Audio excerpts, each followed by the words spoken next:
good afternoon, good morning, and good day. Have you ever felt the masculine urge to wield an ancient blade of steel, refolded 1,000 times? Do you feel a need to honor your clan and the traditions of your ancestors? Are your favorite animes Rurouni Kenshin and Samurai Champloo? Well then boy, do I have a game for you. It's yo boy, Oki Buppanosuke here, and today I have the honor and privilege to present to you a cult classic that you've never heard of, Way of the Samurai 3. Not to be confused with those run-of-the-mill garbage tier lesser man's games like Ghosts of Tsushima, Rise of Ronin, or God forbid I mention Sekiro My IQ Dies Twice. No, this is for the hardcore, takes no prisoners, destroyer of scrubs, reaper of casuals, true gamers like yourself.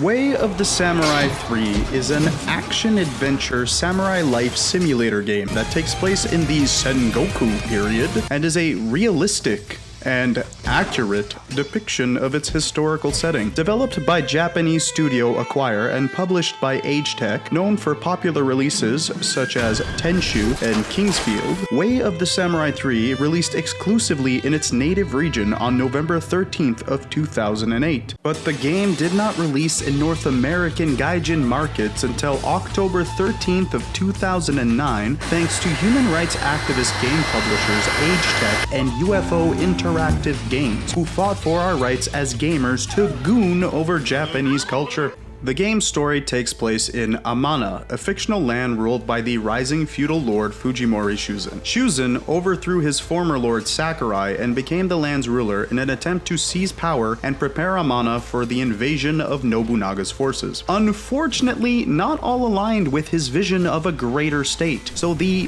barbaric, unwashed masses of the Oka clan seek to usurp his throne and re-establish the Sakurai clan's former glory. So depending on the choices you make, different outcomes will occur during your playthrough. You can either side with Shuzen, go against him, fight with the Oka clan's forces, or you can even just outright leave Amana and treat all of this like it's none of your concern. Me? This place is in your hands now.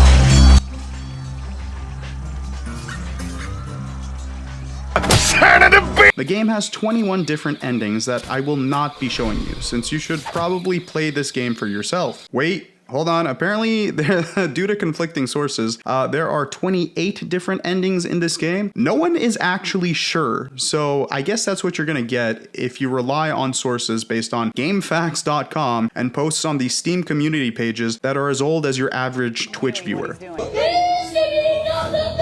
Listen, this is not where the game shines the most. You see, the side quests and the dialogue are where the real story takes place in this game. The plight of the proletariat, the lowly peasant's epoch, the hero's journey of your average Jotaro, that's where the real story resides. Because everyone and everything in this game is inevitably going to fuck with you. Here's a classic example. When I attempted to earn Lord Fujimori's trust to get a specific ending, I was sent on a mission to find a kidnapped baby. I had to knock out the kidnappers and extort the information out of them to find the baby and deliver it safely, only to find out that there was in fact 2 babies, so I had to repeat the process, and in doing so, one of the kidnappers accidentally dispatched the other one, leaving the information and the whereabouts of that baby lost to the afterlife. So, what did I do? I quit out of the game, because fuck that. So then, the game soft resets only for it to now only have 1 baby in the story. I guess you can't lose a baby if the baby was never real to begin with. In another one of my misadventures, a man stands atop a cliff near a shrine. He laments over the decisions that have summed up the current state of his existence. Oh, woe is he. His girlfriend left him for a better man. He has no prospects. He has no money. He has no future. So I tell him to jump. After which, he changes his mind. Seems like the guy has commitment issues. Honestly, it's no wonder she left him. Later on, I made fun of an old man with dementia because he was lost, and I thought that was funny. Like, I haven't been lost 10 times over in this game myself, but anyways, that's aside the point. Perhaps the real old man is the one I became along the way. I then met the fortune digger, a man who is proud to eat shit off of the floor. Truly, we could learn from his teachings, but society is not yet open to such enlightenment. The gameplay, reminiscent of popular yet lesser known titles like the Dark Souls franchise, Way of the Samurai 3's combat experience is akin to mastering the ancient Japanese techniques of Bushido. Easy to learn, yet difficult to master, and equally as painful. Holy shit. So my first impression, I'm going to be honest with you, I played this game many years ago when I was a younger gamer, and my frontal lobe was not yet fully developed. I do remember the game's original language being in Japanese, and Duolingo was not yet sending messages enticing me to learn the way my ex would entice me to come back to our abusive relationship. So this review will be in English for the sake of understanding and my mental well-being. This game is near impossible to play on mouse and keyboard. Page up was to initiate a fight, backspace was to jump, space was to pause, the camera was ripping donuts like the only thing that mattered was family. So I stopped recording to go buy an old Xbox controller for the PC because it refused to recognize my PlayStation controller for some reason. Then I learned that it takes 2 launches in a row for the game to actually register that there's a controller at all. But through thick and thin, we managed. Oh, hard work and discipline, baby.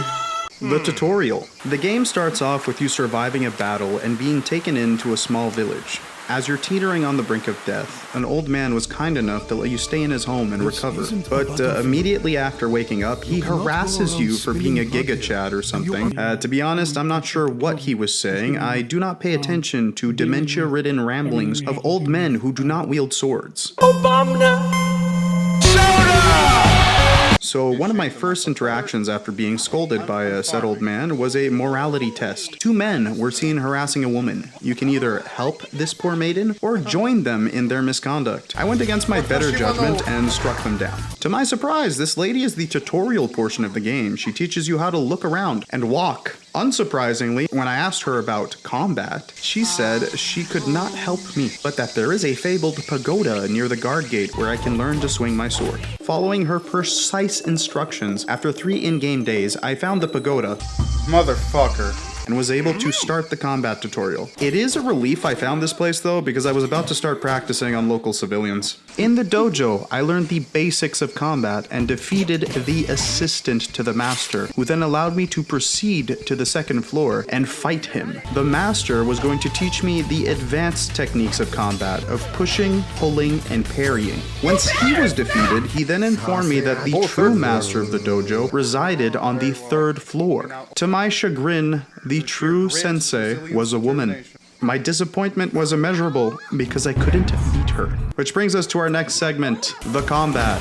So this is your basic Mishima combo. Your inputs are... Wait, what the fuck? This isn't Tekken. Combat in this game ebbs and flows like the tides of the ocean. A system of push and pull, of block and parry, of good timing and patience. Or you can spam the Y button with Genjuro's sword, the Batsuichi, and trivialize the entirety of combat. Despite the complexity of this, it can be a very disorienting experience. You see, the camera mechanics and its foreign angles were never meant to be seen by the average Hakujin eyes. I have special eyes. But once you've overcome your vertigo and learned that to not contradict the immutable way the camera moves throughout the time you play this godforsaken game, it becomes mildly tolerable. See, I've been told this is a quote by Miyamoto Musashi himself, but to be honest, I'm not quite sure. My copy of the Book of 5 Rings is in an ancient, incomprehensible dialect of Japanese. The fuck? Spoken by the Sun King, the child of Amaterasu, or at least that's what Piao Luc told me at my local library. Now, the Rentatsu system, this is a revolutionary system that turns the majority of combat into a quick-time event. Mother, please!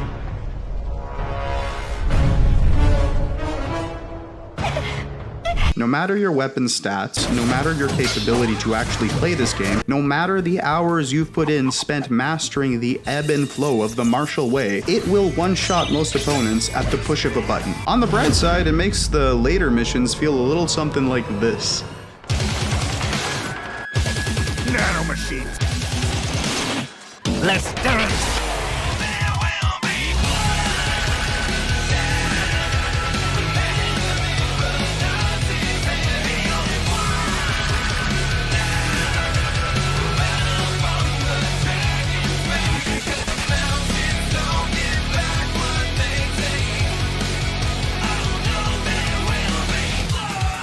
until you mess up your input timing. Healing.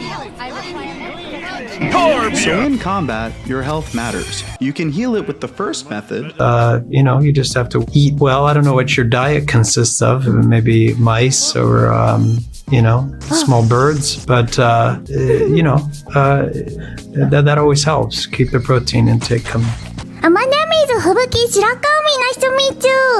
the second is via spirituality. Once you've communed with the appropriate prayer beads and consumed enough rocks like the crystal mommy you aspire to be, it goes right in. You want to put the rounder side in first. Okay, sure. Well, wait a minute. To be fair, I'm wearing one right now. you can trivialize the entirety of the game, taking away any sense of risk and nullifying your dopamine release from the thrill of overcoming a challenge to the monotony of mashing the same button over and over again. The samurai point system. Huh? This boils down to a simple measurement of honor and morality. You don't seem like the type to fight without purpose. Actions that are considered morally reprehensible reduce your samurai points, while actions that help others tend to increase them. Overthrowing a bandit warlord who was feasting on stolen food while the people of Amana starved, and then slaying 100 men of an invading force, 50 samurai points. Discovering the heir to the Sakurai clan, pretending to be the heir and then ratting her out when your life is in mortal peril, 500 samurai points. Being a naked homeless man who assaults two men in broad daylight after being explicitly told not to and eating a single vegetable, 1,000 samurai points. What did the developers mean by this? Why does beating my wife not affect my samurai points? Is veganism so morally forgiving that it can excuse murder? These are complex moral teachings of a culture we can only aspire to emulate. The mini games.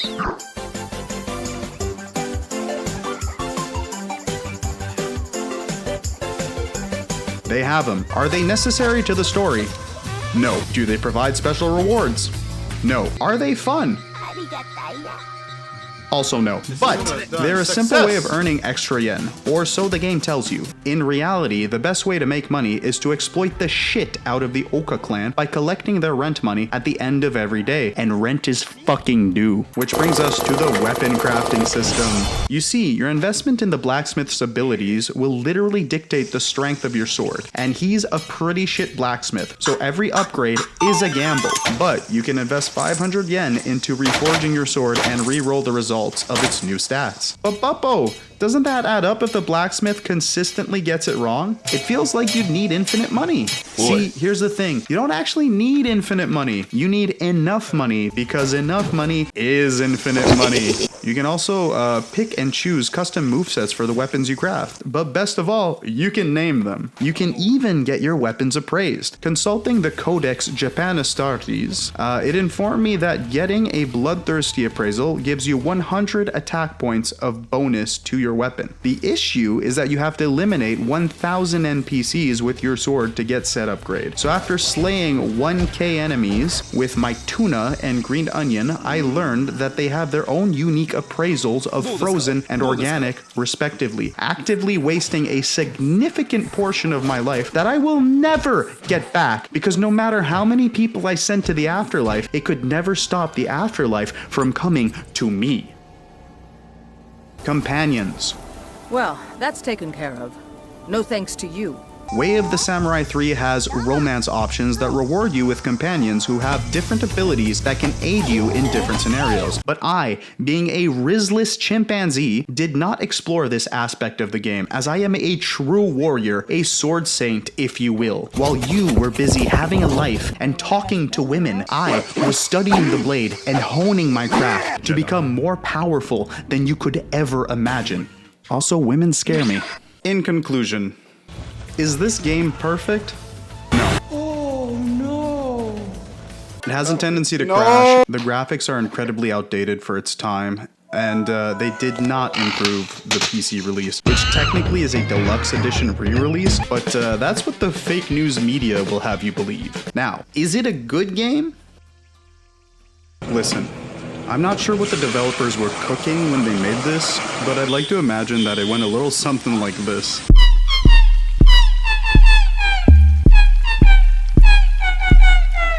What this game is a game that has personality and charm, a unique experience you won't get from your average AAA titles. And when it comes to its flaws, They don't call it sweeping it under the rug for nothing.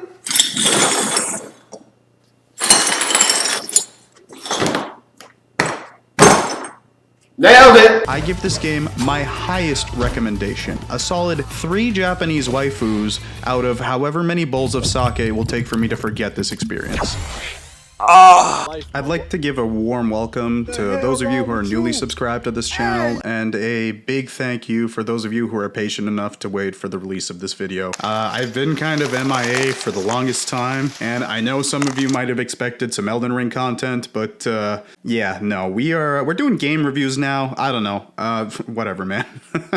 Anyways, thanks again, and for now, I'll be signing off, so roll credits.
Thank you.